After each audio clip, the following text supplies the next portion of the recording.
It took just 24 hours for us to lose control of the city. Tonight, Gotham's relying on one man to save us all. Hello everyone, my name is AR from Need More XP, and today we're back with another video. Yeah, baby. What was that baby for? I don't really know. So today I am comparing two games that is gonna bring me a lot of haters. And whatever I choose, if I choose Spider-Man, people are gonna hate me. And if I choose Batman, people are gonna hate me. So if I'm getting hate, then I don't give a shit who do I pick. So okay. Today we're comparing Batman Arkham Knight and Spider-Man PS4, as I said. So I have to say this, that I've seen a lot of videos comparing these two games, and sometimes the winner was Batman and sometimes it was Spider-Man. It's really a matter of preference, because these games are so much alike that the only difference is mostly how heavy and smooth and how the tone of the game is. So keep that in mind, that this video is mostly an opinion, not a fact. So yeah, with that in mind, we're gonna continue with this video. So today, I am going to be considering 5 different aspects, which are gameplay, characters, villains, protagonists, and story. And I hope you enjoy. Please don't dislike this video.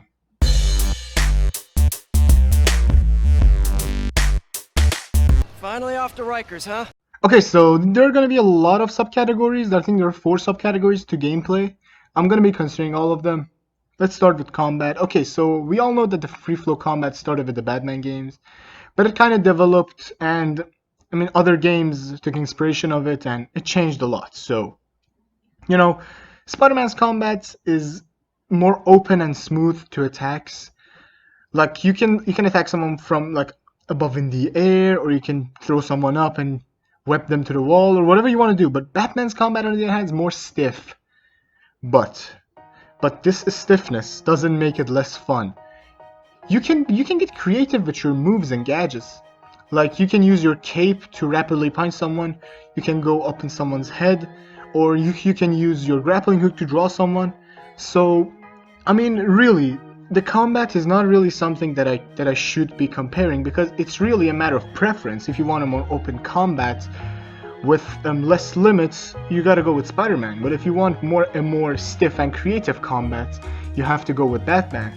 So, stealth. Okay, so we all know who wins in the stealth game. Okay, so let me explain. Spider-Man's stealth really disappointed me in comparison to Batman, because, come on, this is Batman we're talking about. You can attack someone from above, from underneath, you can attack someone from a window, you can attack someone even from like a wall. But in Spider-Man, the only way you can attack someone is from above, and you only can whip them to the ground or the wall. And it's not really satisfying. When it comes to Batman, you having these multiple options makes the game more fun. Really, really more fun. And when someone detects you in Spider-Man, moving on to free roam. Okay, so driving around with the Batmobile is really fun, but when it comes to Spider-Man's web swinging, it's not really comparable. Spider-Man wins this by a long shot. I could play Spider-Man for hours while listening to music, or while I was talking with my friends in a party chat. So, as I said, it's not really comparable. It's way more fun to web swing around the city than drive with the Batmobile. Moving on to other characters, I have to say that in both games, you have pretty interesting characters. You can play with Mary Jane and Miles Morales, and you can play with Robin, Nightwing, and Catwoman.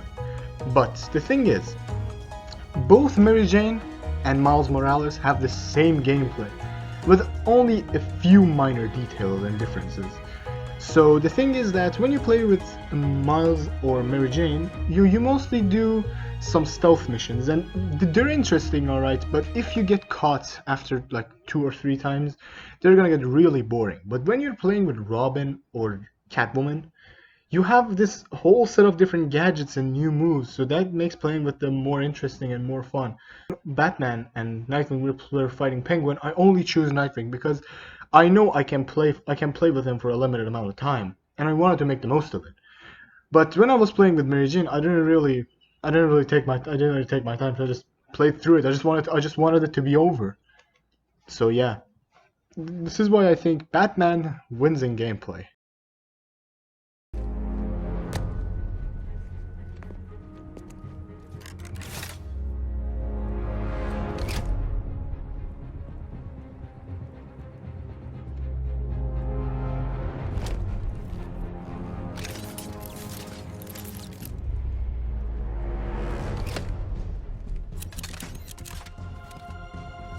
Okay, so in terms of protagonist, both protagonists have nothing in common, but they don't lack anything either.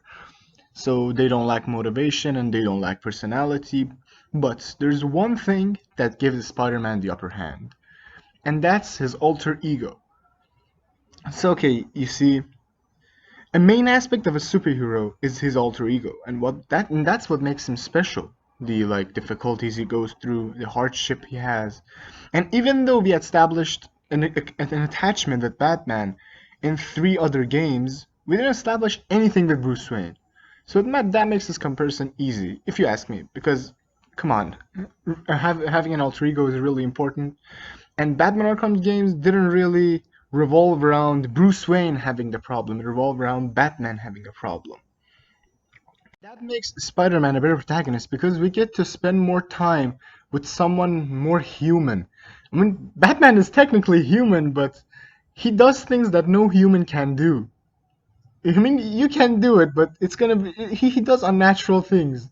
He does things that you don't see every day. But Peter Parker, on the other hand, he does better. He does more spectacular things. But the fact that you spend time with Peter makes you think that he's human, that he's vulnerable.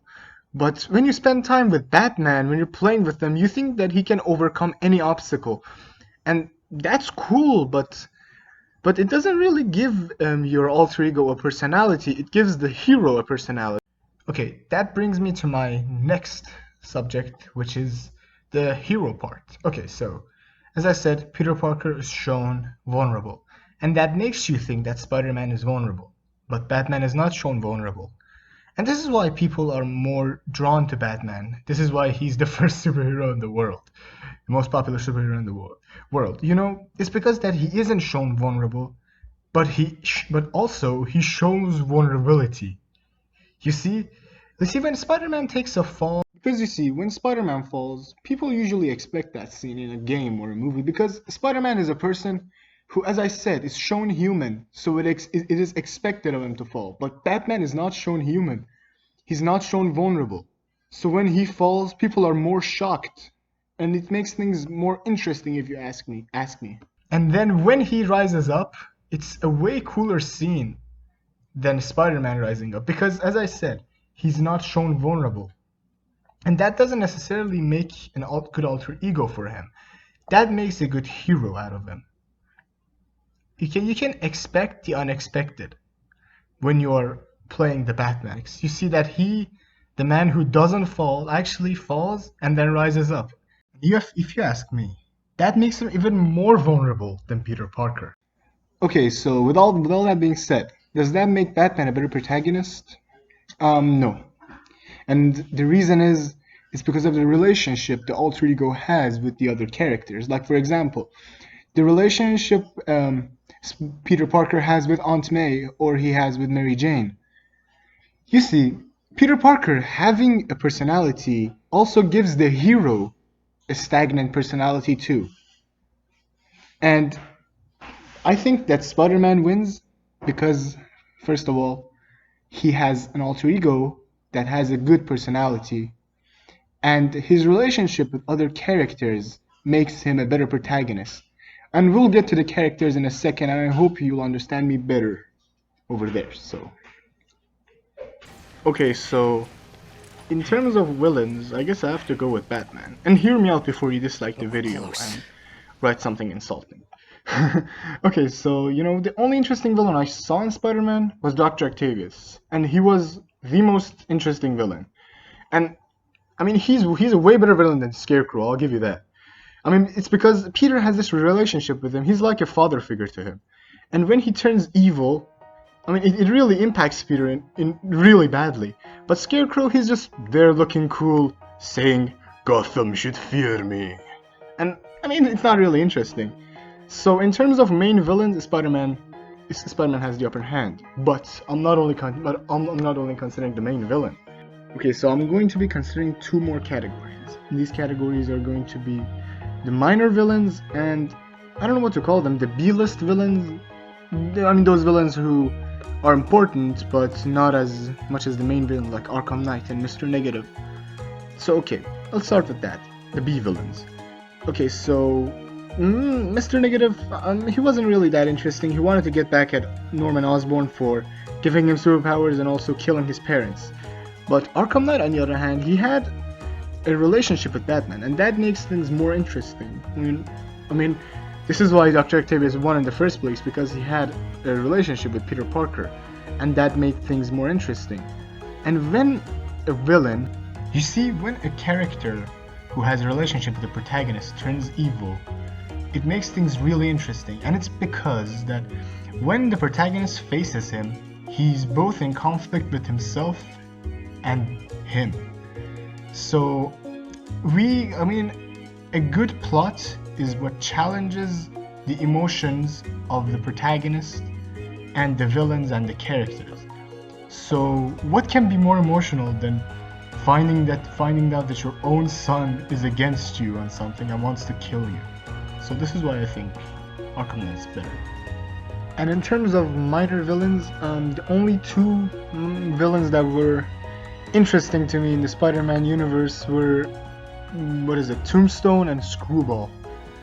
And no other character. I mean, Electro and Vulture, they all had the same motivation. They wanted to kill Spider-Man because he put them in a cell. I mean, it's very cliche, but let's take Two-Face or let's take Professor Pig and compare them to Screwball or Tombstone. So, you see, Screwball's motivation is really unique. She wants to take videos of Spider-Man doing things online. I mean, it's fun, but Professor Pig, on the other hand, he was killing people to make himself an army. He wanted to make a minion army, and he did this thing to people. I don't know, just what do you call this? Just look at this picture. Yes, he turned people into that. You see, it's really a matter of tone in this case, because when a game has a darker tone, it calls for more darker villains, more dark motivations, and I think that makes the game more interesting, if you ask me. Maybe you're not into dark things, but I really enjoy DC because it's darkness.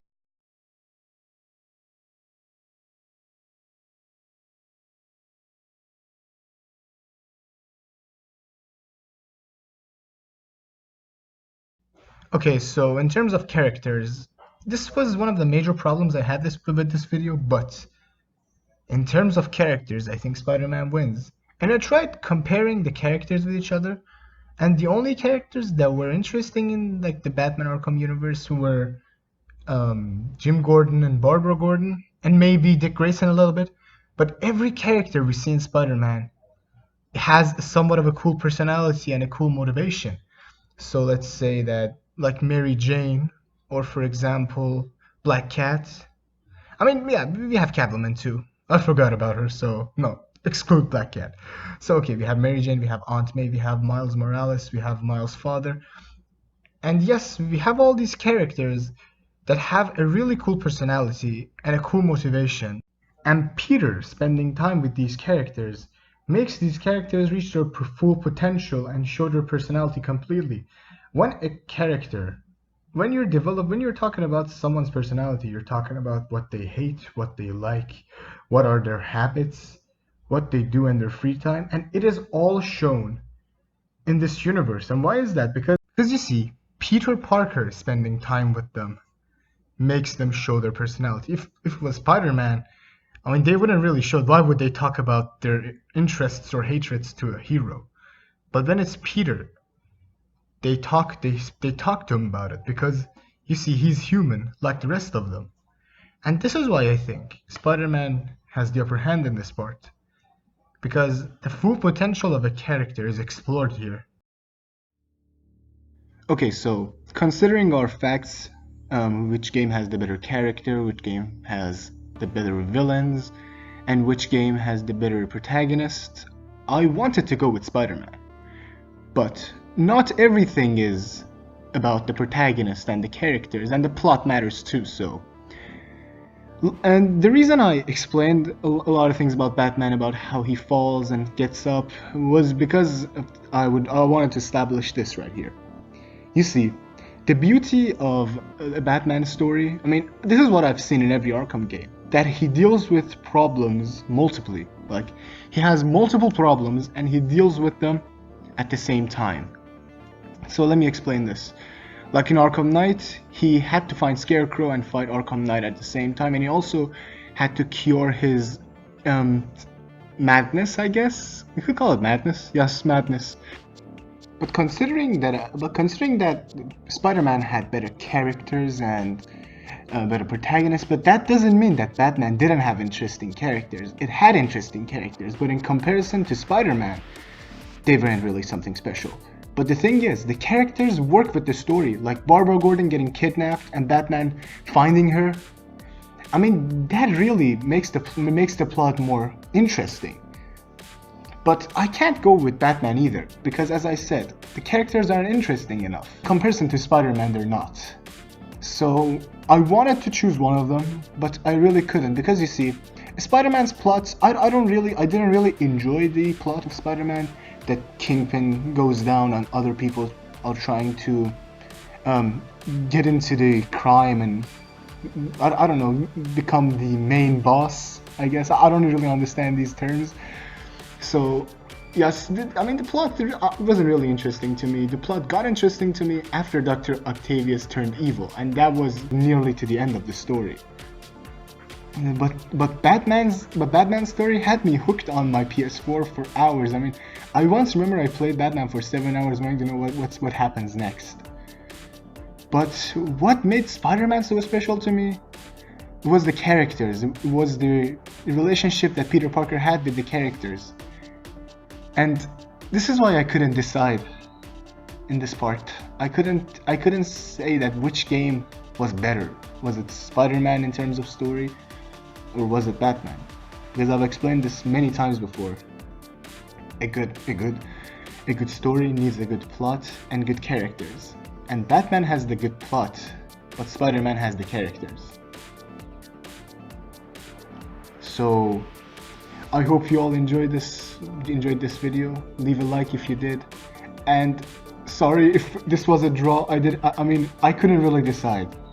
I mean, if you can convince me that one of them is superior to the other, please tell me in the comments, and I might consider it. So, thank you so much for watching this video. Thank you for dedicating your time, and bye. And oh, don't forget, there's that red button over there. I mean, it's something free. You just hit it, and you support me, and you make my day. Yep, that's it. Bye.